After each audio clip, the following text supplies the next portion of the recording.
'Cause fishing, it's in my soul.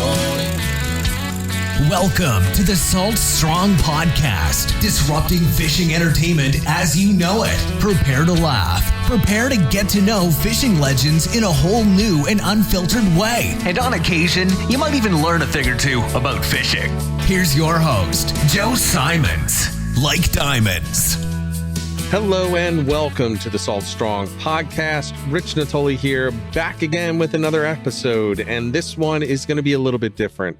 So rather than having a co-host or a guest with me in this one, I'm flying solo, and I'm flying solo on a topic that was sent in to me by one of our insider members, and he suggested that I do an episode on pre-trip planning and the process that you go through when you want to make sure that you had the best possible day out on the water. So I'm going to go through that here. Very simple steps, but very important steps. And I know a lot of people know what these steps are, but we can all do with a reminder. And maybe there are some in here that you haven't used in the past and you want to start using moving forward. So I'm going to go through what I use as a pre-trip planning process, generally speaking.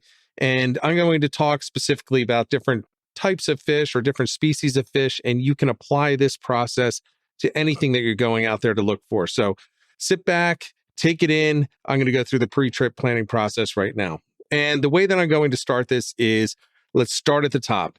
Before you're going to get out there on the water and before you start this pre-trip planning process, you really need to identify what the species is that you want to target. Is it going to be redfish? Is it going to be speckled trout, triple tail, fluke, or flounder? Is it going to be striper? It can be anything, but you need to identify ahead of time specifically what species individually or multiple species you want to target for a given day, because they will be found in different areas quite often. Now, sometimes you can catch them in the same place, but they are often going to be found in slightly different spots within one specific area.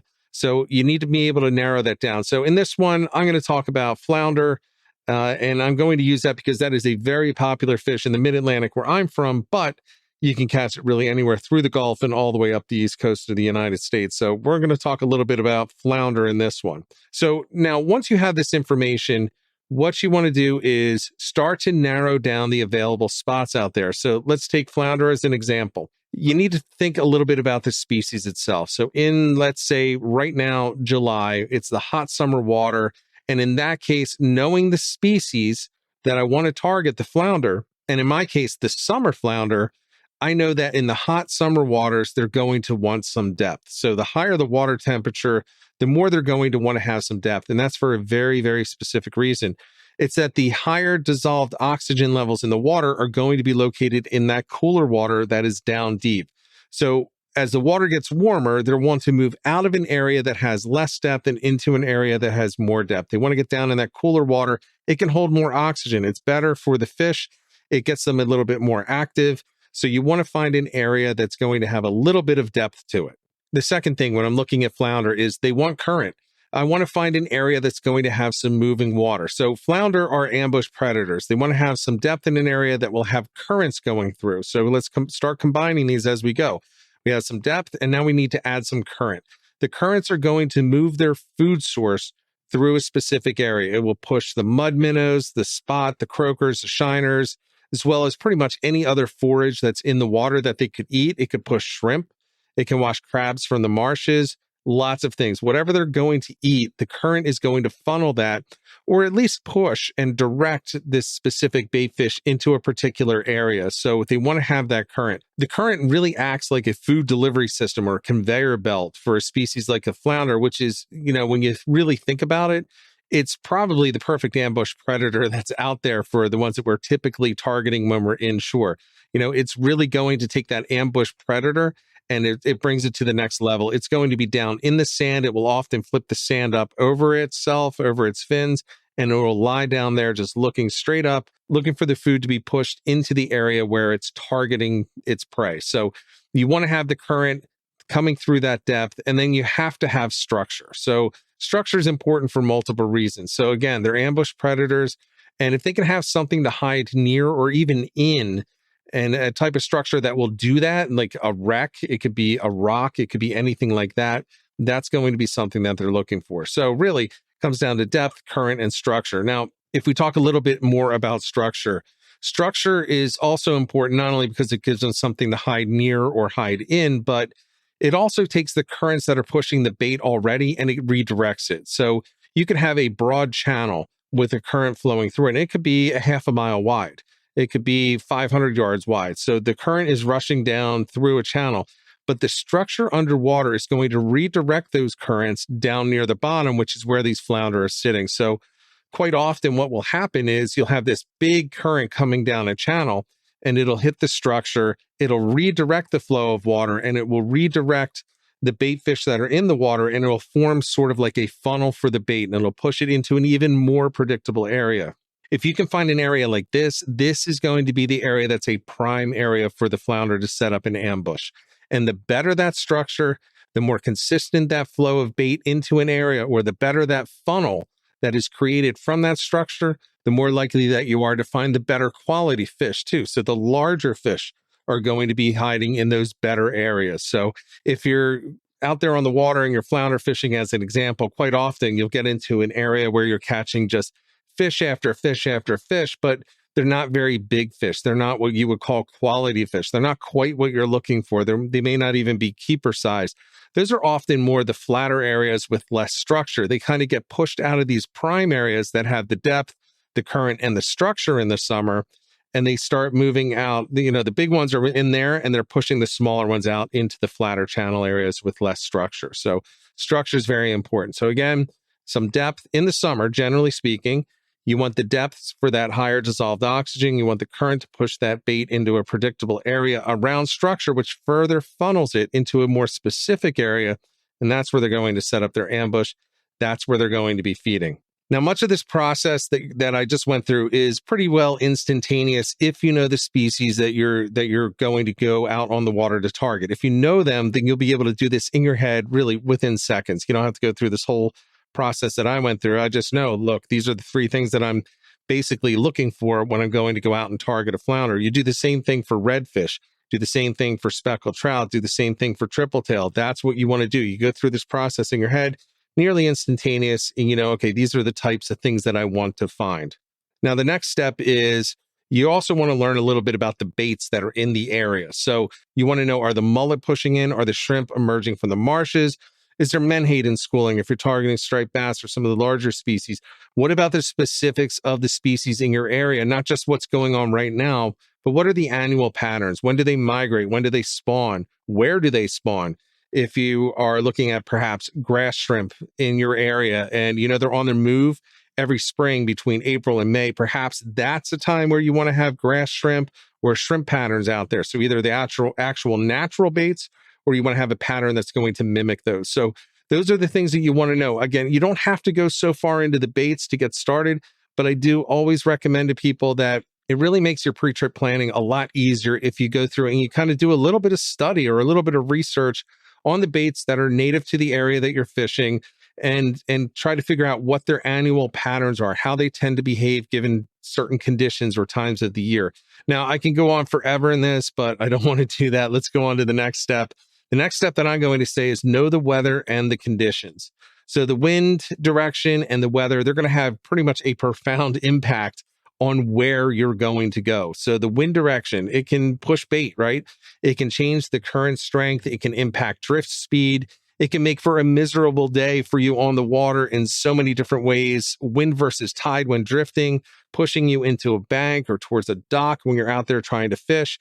You need to know how to adjust your plan based on the wind direction and speed, and knowing that before you pick the actual spots will just make it easier. So make this a part of your process when picking the spots, rather than picking a spot and figuring out how you're going to adjust your plan when you're on the water to wherever the wind direction is coming from.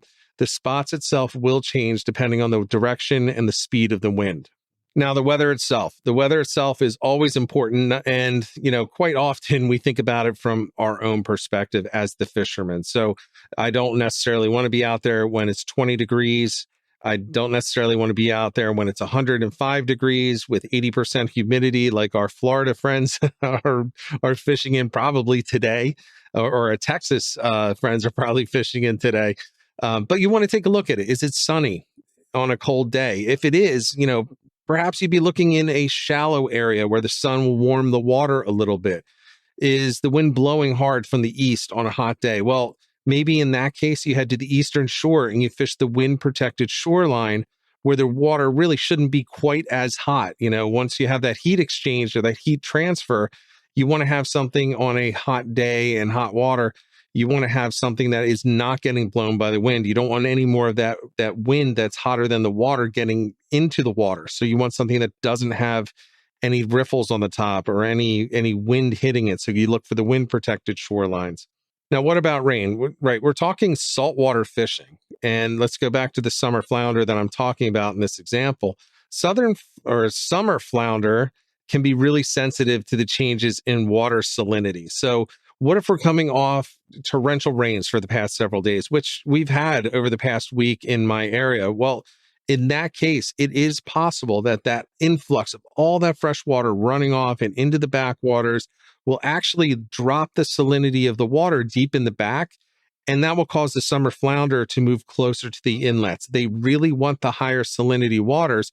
So if it starts to drop in the backwaters, they do tend to kind of pick up and move closer to the inlets where they can get that higher salinity.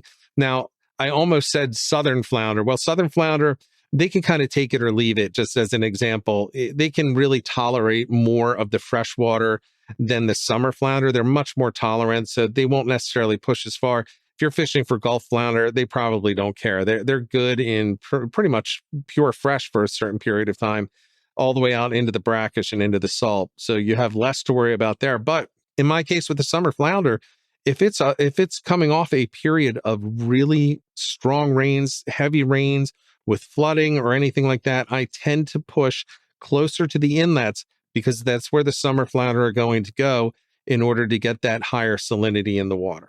So all of that said, weather, absolutely critical for you. You also, for other reasons, you want to make sure that you're not out there when the winds are going to shift direction and jump up to 35 miles per hour. You want to make sure that it's going to be comfortable for you as well. But purely from the fishing side, it's going to change your approach. It's going to change your plan. So you want to keep an eye on that as you get a little bit closer to the day that you're going to hit the water, and always definitely hit it as you hit the water. Look at the sites that you're looking at, look at the weather, and make sure that it's lining up with what you put in your plan as you were going through this process. So now at this point, this is the part where I'm going to say I'm going to target a certain region. So I want to pick the region, not the spots. I want to pick the region that I want to fish. So if you're like me, it can be over a very wide geographical area. I will literally fish anywhere from Virginia into New York, depending on the conditions, depending on the species I want to target for that week or that weekend. So I'm willing to travel. I'm willing to drive to get to wherever I need to go. Now, if you're a Salt Strong insider, this is where I recommend that you check the community and the community map for the reports and the recent trends that are out there. The first part of this is to find that general area. Take a look at what's happening on the water. What's the bite like? If you're not an insider, I would start reaching out to friends that that have been on the water. Start looking at fishing reports online. Find it wherever you can. Now, it's online and it's not in the Salt Strong Insider Club. Take it with a grain of salt, but you should be able to kind of dial it in and get at least a decent sense of what each different region has to offer. So in this case, let's just say I'm going to go to northern New Jersey because I see that there's a really strong fluke bite going on.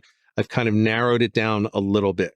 Now from there, it is very important that you check the tides. You have to know what the tides are doing. And one of the things that I kind of get as a question quite often is, what's the best tide to fish for flounder or to fish for any specific species, right? It doesn't have to be flounder. I'm just, again, using it for this example.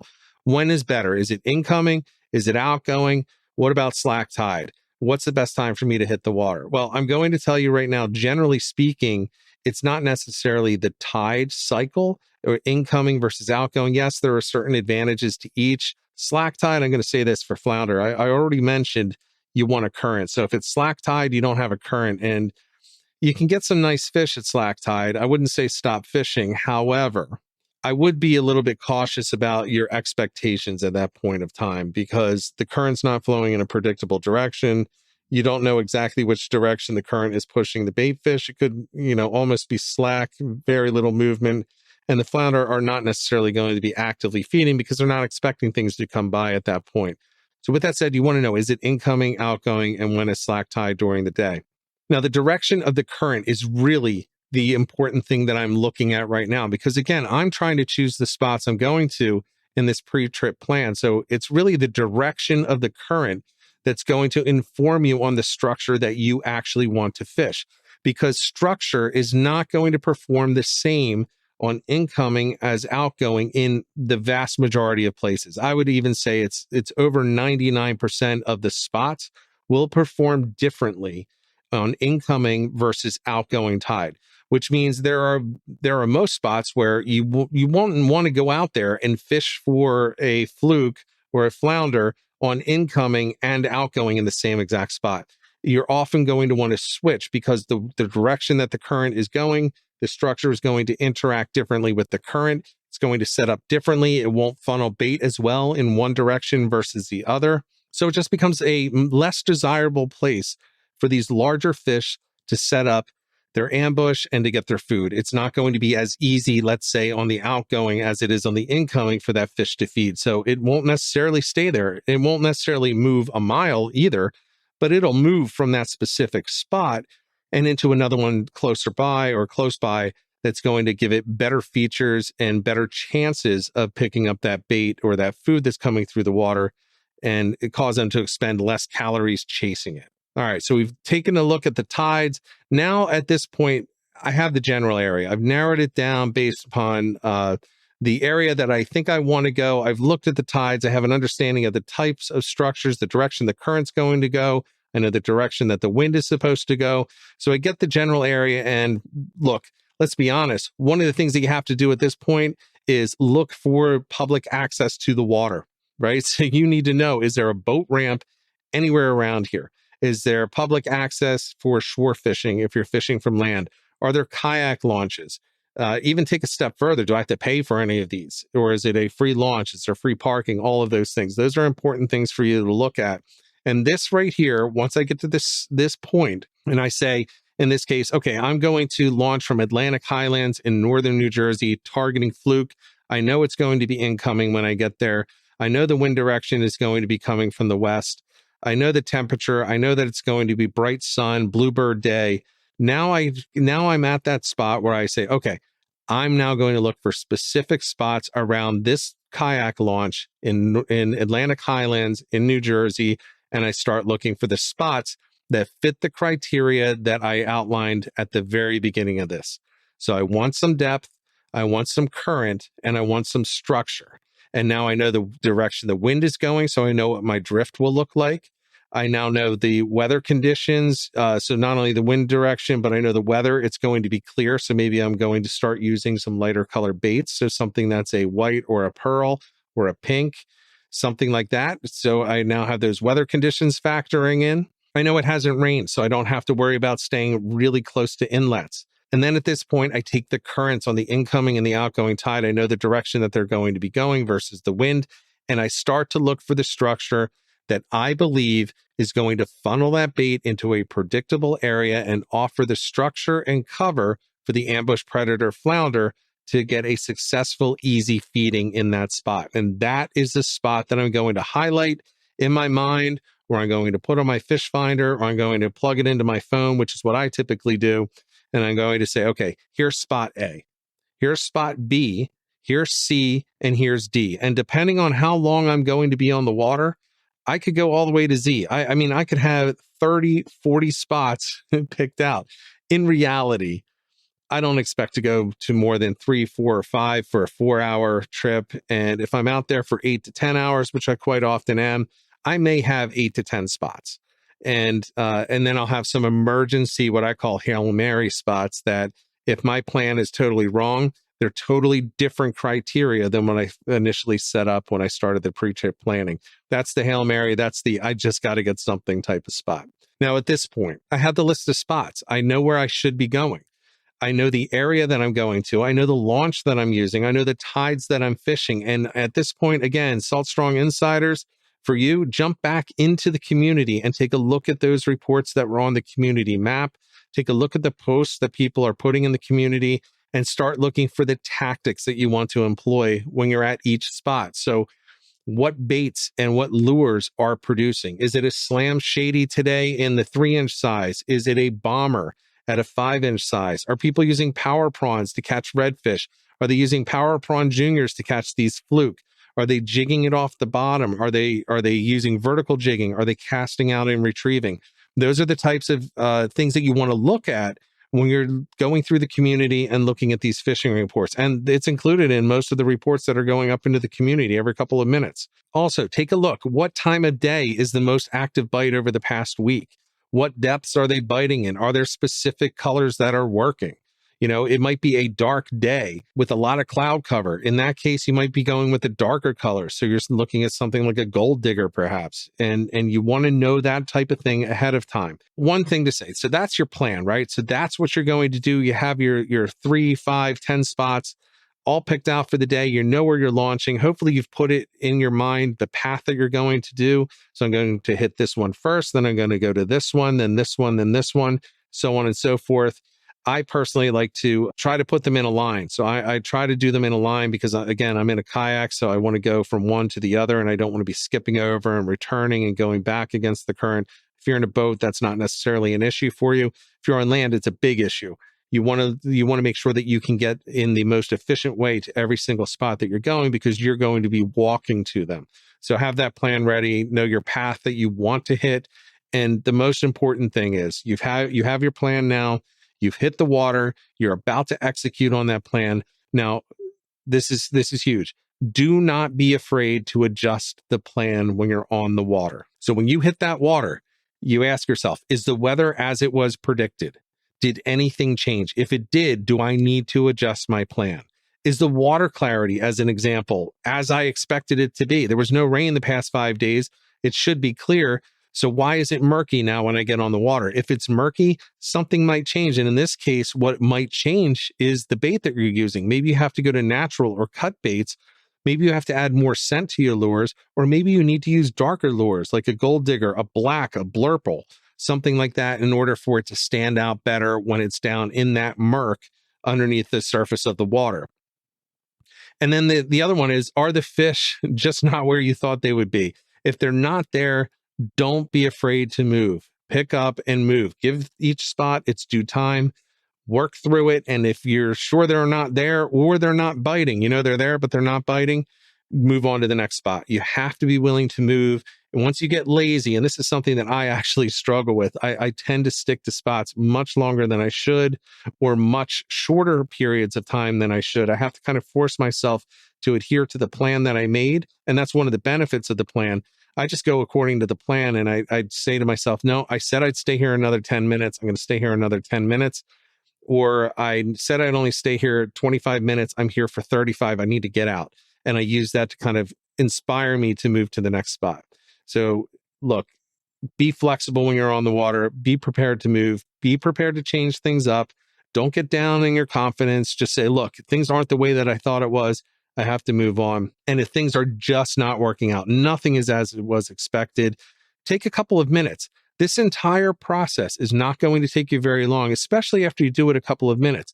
So if everything is different when you're on the water, nothing is working out, don't give up the day. Don't lose your confidence. Don't say, well, this is going to be a waste of the day. I may as well not even be fishing. No, that's where you say, okay, let's go back to step one. Now I know these conditions. Now I know what's happening on the water. These are not forecasts that I'm dealing with. They're not in this depth. They're not with this type of current. They're not in this specific area. They don't appear to be feeding on this. I didn't see bait fish in this area. So start over at the beginning. What am I going to do? Within 5 minutes, you should be on to your next spot. A 5-minute break is all that you need. Get that confidence back up, get relocated with a new tactics perhaps, and just get back on those fish. And that's going to help you to have a better, more successful day when you're out on the water. Now, I do want to mention this. All of the things that I went through here are available to Salt Strong insiders. Whether you know it or not, this is all there for you. So a lot of this can be found in the Smart Fishing Spots app. So you can find everything from the weather conditions in detail, hourly weather conditions. We have the tide stations. Every tide station in the United States is listed on there, so you can check the tides. You can check each individual area that you're at.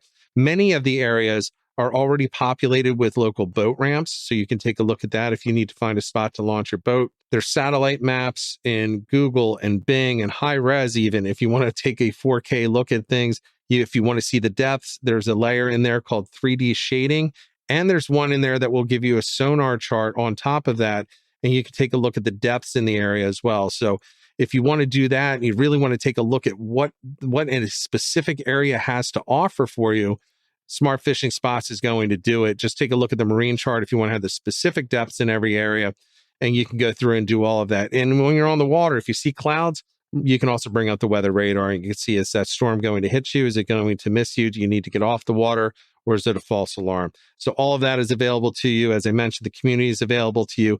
If you're not a Salt Strong Insider member, you're going to need to look at getting some of this information in various different areas. So as far as the local trends, what's been happening over the past week and the reports, you'll have to find that yourself. I would recommend talking to friends of yours or go out on social media and, again, take it with a grain of salt, because it's not always true when it's out in the public. It's not like it is in the Insider Club, but you're going to want to try to get a sense as to what's happening over the past week at least, so you can kind of start to dial in the trend.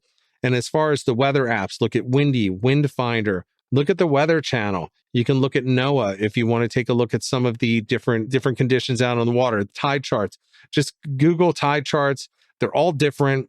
If you don't know, tides and tide cycles, it's not an exact science. It's actually a prediction. So it's going to be off a little bit every single day. But find a tide chart that you like, and you can pull that up and look at that. As far as the depths on the water, Navionics, Sea Maps, anything like that will help you a bit. But you got to pull all of those together, or you could just use Smart Fishing Spots again if you're an Insider member for Salt Strong. So listen, guys, I hope this helps. I hope, for a lot of you, this is a reminder. And if not, if you learned something new, that's awesome. I just hope that it really helps you to refocus your efforts when you're preparing to get out to go on a trip. And this has taken me a half an hour to go through. It literally takes me less than 5 minutes to go through this. And that's to get 4, 5, 6 spots before I go out and hit the water. I just pull up the app, I go through the different options in there, and I take a look at it. I get a really quick sense as to what I have in front of me for the day. And it really sets me up to be successful when I'm on the water. So with that said, get out there, get on the water, and get some tight lines. 'Cause fishing, it's in my soul. It was passed down to me from the days of old. You'll find us on the water if there was a way. It's been said my papa, he wrote the book on catching big reds and 20-pound snook. I wish I knew all the things he knew today.